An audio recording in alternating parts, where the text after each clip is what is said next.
नमस्कार। राजस्थान की तमाम फटाफट खबरों में आपका स्वागत है। राजस्थान की खबरों के लिए आपसे निवेदन कि यदि आपने हमारे चैनल को सब्सक्राइब नहीं किया तो कृपया करके आपके अपने चैनल को सब्सक्राइब कर लें। तो बढ़ते हैं आज की बड़ी खबर की ओर, जो टोंक सवाई माधोपुर से प्रधानमंत्री नरेंद्र मोदी की सभा से आ रही है। जी हाँ, टोंक सवाई माधोपुर लोकसभा क्षेत्र के उनियारा में प्रधानमंत्री नरेंद्र मोदी ने मंगलवार को चुनावी सभा को संबोधित किया। उन्होंने कहा कि कांग्रेस एसटी, एससी, ओबीसी आरक्षण को कम करके मुस्लिमों को आरक्षण देना चाहती है। मोदी की गारंटी है कि एससी, एसटी, ओबीसी का आरक्षण खत्म नहीं होगा। जबकि आप सब जानते हैं कि आरक्षण के पक्षधर और आरक्षण के विरोध में कौन सी पार्टी ज्यादा बयान देती है, और क्या कोई ऐसा संभव है कि मुस्लिमों को आरक्षण दिया जा सकता है। वहीं हनुमान जयंती की शुभकामनाएं देते हुए पीएम ने कहा कि राजस्थान सुरक्षित राष्ट्र और स्थायी सरकार का महत्व जानता है। वहीं प्रधानमंत्री नरेंद्र मोदी के मंगलसूत्र वाले बयान पर कांग्रेस महासचिव प्रियंका गांधी ने कहा कि 55 साल कांग्रेस सरकार में रही, किसी ने आपका सोना छीना। इंदिरा गांधी ने जंग में अपना सोना देश को दिया। मेरी मां ने अपना मंगलसूत्र देश पर कुर्बान किया। मोदी मंगलसूत्र का महत्व समझते तो अनैतिक बातें नहीं करते। प्रियंका ने कहा कि किसान पर कर्ज चढ़ता है तो उसकी पत्नी गहने गिरवी रखती है। लॉकडाउन में महिलाओं ने गहने गिरवी रखे तब मोदी जी कहाँ थे। किसान आंदोलन में सैकड़ों किसान शहीद हुए, उनकी विधवाओं के मंगलसूत्र के बारे में मोदी जी ने नहीं सोचा। आज वोट के लिए महिलाओं को डरा रहे हैं। राजस्थान में लोकसभा चुनाव के दूसरे चरण का प्रचार प्रसार बुधवार शाम यानी आज 6 बजे से थम जाएगा। दूसरे चरण में राजस्थान की 13 सीटों पर 152 प्रत्याशी हैं। मतदान 26 अप्रैल को होगा। राजस्थान हाईकोर्ट ने डेंटिस्ट की रिटायरमेंट उम्र से जुड़े मामले में राजस्थान सरकारों को कहा है कि वह भी 62 साल की उम्र पूरी होने तक सेवा में बने रहने के हकदार हैं। जैसा कि आप सब जानते हैं, राजस्थान में रोज कोई न कोई हादसे का शिकार होता है या उसकी हत्या करता है सड़क पर। तो ऐसे ही नीमका थाना पाटन में मंगलवार दोपहर को रोड़ी से भरा तेज रफ्तार ट्रेलर घुमाव पर पुलिस जीप पर पलट गया। 3 सिपाहियों की मौत हो गई। मरने वालों में पाटन थाने के हेड कांस्टेबल और भंवरलाल निवासी नीमका थाना है। हरियाणा चेक पोस्ट में तीनों सिपाही थाने लौट रहे थे। ट्रेलर 30 फीट तक जीप को घसीटते ले गया। वही तेज रफ्तार, लेकिन सब बेपरवाह लापरवाह।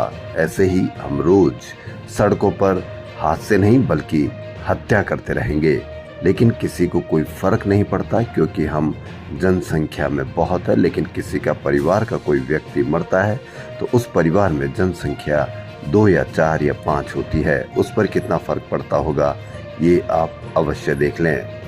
लोकसभा चुनाव के दूसरे चरण में 26 अप्रैल को 13 राज्यों की 89 सीटों पर मतदान होगा। इनमें से 6 राज्यों के 58 निर्वाचन क्षेत्रों में वोटिंग के दौरान हीट वेव चलने के आसार हैं।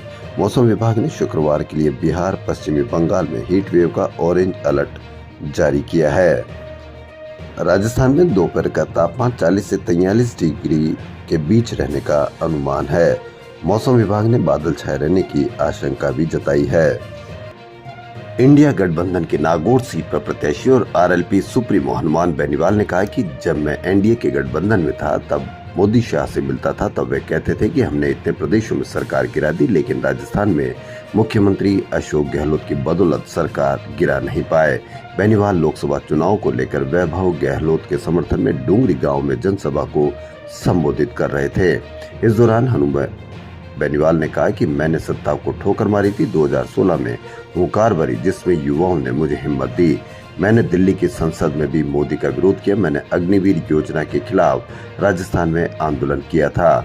राजस्थान को विशेष दर्जा दिलवाने की मांग को लेकर संघर्ष करूंगा। हरीश चौधरी को लेकर कहा कि पड़ोसी जिले के नेता नहीं चाहते थे कि इंडिया से हमारा गठबंधन हो।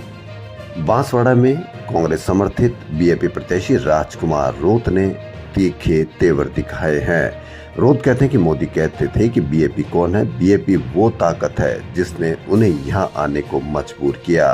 बीएपी भारत आदिवासी पार्टी कांग्रेस गठबंधन के साथ मिलकर चुनाव लड़ रही है। बांसवाड़ा डूंगरपुर सीट पर इस सीट को हॉट सीट बना दिया है भाजपा प्रत्याशी महेंद्रजीत सिंह मालवीय और महागठबंधन के राजकुमार रोत। अब देखना यह है कि कौन बाजी मारता है।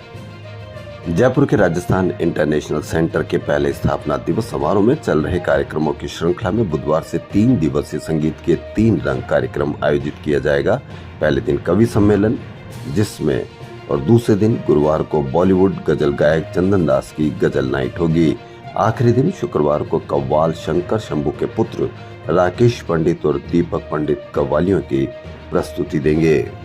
जयपुर से बड़ी घटना। मोहाना थाना इलाके में मंगलवार शाम करीब 6 बजे सुमेर नगर विस्तार के एफ ब्लॉक में ब्लैक स्कॉर्पियो कार में सवार 4 बदमाशों ने स्कॉर्पियो सवार 3 लोगों से मारपीट करने के बाद पिस्तौल दिखाकर 71 लाख रुपए से भरे 2 बैग लूट लिए। पीड़ितों ने 15 मिनट बाद मोहाना पुलिस की घटना को सूचना दी। इसके बाद पुलिस ने शहर और बाहरी इलाकों में नाकाबंदी करवाई। देर रात लुटेरों की कार दूदू के पास हाईवे पर लावारिस हालात में मिली। शहरों में चल रही अन्नपूर्णा रसोइयों का अब हेरिटेज निगम अधिकारियों की ओर से औचक निरीक्षण किया जाएगा। इसके लिए निगम आयुक्त अभिषेक सुराना ने 32 अधिकारियों को नियुक्त किया है। ये अधिकारी दिन में रसोइयों का निरीक्षण करेंगे और रात को आयुक्त को रिपोर्ट सौंपेंगे। आम आदमी भी रिपोर्ट देख सकता है या आम आदमी भी अन्नपूर्णा रसोइयों का औचक निरीक्षण करे ताकि अन्नपूर्णा रसोइयों में चल रही लापरवाही या कोई भी किसी प्रकार की गड़बड़ हो तो आप भी इसको चेक कर सकते हैं। देखें कितनी शुद्धता रहती है, कितना इसका असर रहता है। जयपुर के श्री अमरापुर धाम में सोमवार से चैत्र मेले का लेकर 5 दिवसीय महाकुंभ शुभारंभ हुआ। मेले में मंगलवार को विभिन्न राज्यों और देशों से आए संत महंत शामिल हुए। साथ ही विशाल प्रसादी का आयोजन भी किया गया। यहाँ पर हर साल चैत्र के मेले का आयोजन किया जाता है। ये परंपरा सदगुरु स्वामी टेऊराम महाराज ने शुरू की थी, जिसके बाद 1952 से राजधानी में हर साल इस मेले का आयोजन किया जाता है। चैत्र मेले में देश विदेश से आए संत महात्माओं और विख्यात कलाकारों ने आचार्य सदगुरु स्वामी टेऊराम महाराज की महिमा का गुणगान किया। डॉक्टर अरविंद जागा फिजियोथेरेपी क्लिनिक के डॉक्टर्स ने 10 वर्षों से कमर दर्द, स्लिप डिस्क से पीड़ित 75 वर्षीय हरिशंकर शर्मा का advance spine decompression and osteopathy तकनीक से बिना ऑपरेशन सफल इलाज किया गया। फिजियोथेरेपिस्ट डॉक्टर अरविंद जागा ने बताया कि मरीज स्लिप डिस्क L4, L5 से परेशान था, जिसके कारण कमर से नस दबने के कारण उनके एक पैर ने काम करना बंद कर दिया था। मरीज को 1 महीने की advance machine spinal decompression and osteotherapy तकनीक से सफल इलाज किया और आज मरीज व्हीलचेयर छोड़कर बिना किसी सहारे के चलना लग गए हैं। झुंझुनू जिले के नवलगढ़ के मूल निवासी और यूपी के आगरा के प्रख्यात होम्योपैथी चिकित्सक डॉक्टर राधेश्याम पारिक को पद्मश्री सम्मान दिया गया। उन्हें राष्ट्रपति द्रौपदी मुर्मू ने यह सम्मान प्रदान किया। 91 साल के डॉक्टर राधेश्याम पारिक पिछले 70 साल से आगरा में होम्योपैथिक चिकित्सा के क्षेत्र में सेवा दे रहे हैं। असाध्य रोगों के मरीजों के इलाज और 60 साल में 23 लाख मरीजों को बीमारियों से निजात देने के लिए डॉक्टर राधेश्याम पारिक को पद्मश्री सम्मान दिया गया। वहीं स्कूल से परीक्षा देकर लौट रही छात्रा से गैंगरेप का मामला सामने आया। ये बीकानेर लूणकरणसर का मामला है। पॉक्सो एक्ट में केस दर्ज किया गया। लूणकरणसर के एक गांव में रहने वाली 9वीं कक्षा की छात्रा सोमवार को परीक्षा देने गई थी। घर लौटते समय 2 युवक जबरन उठा ले गए और गैंगरेप किया। तबीयत बिगड़ने पर उसे लूणकरणसर अस्पताल में भर्ती कराया गया। हनुमान जन्मोत्सव पर मंगलवार को सालासर धाम बाबा के जयकारों से गूंज उठा। कस्बे की गली गली में जय श्री राम और बालाजी के जयकारे गूंजे। सिद्धपीठ सालासर बालाजी धाम के 3 दिवसीय मेले में चैत्र पूर्णिमा व मंगलवार के दिन 19 घंटे में 1 लाख से ज्यादा श्रद्धालुओं ने धोख लगाई। सुबह 7 से 10 बजे तक सबसे ज्यादा श्रद्धालुओं ने दर्शन किए। राजस्थान की 12 लोकसभाओं में हुए चुनाव मतदान में शहरों में 60.79% मतदान हुआ, जबकि ग्रामीण क्षेत्रों में 56.40% मतदान दर्ज किया गया। विश्लेषकों का मानना है कि पहले फेज में जयपुर आदि कुछ लोकसभाओं में शहरी क्षेत्र की विधानसभाओं की संख्या अधिक थी। ऐसे में शहरी विधानसभाओं में मतदान प्रतिशत बढ़ना इसका एक बड़ा कारण माना गया है। विधानसभा के शहरी क्षेत्र में नागौर लोकसभा के अंतर्गत आने वाली मकराना में 69.21, हवा महल से 69.15% मतदान हुआ। इसके अलावा चूरू लोकसभा के नोहर और भादरा विधानसभा में 68% से अधिक मतदान हुआ।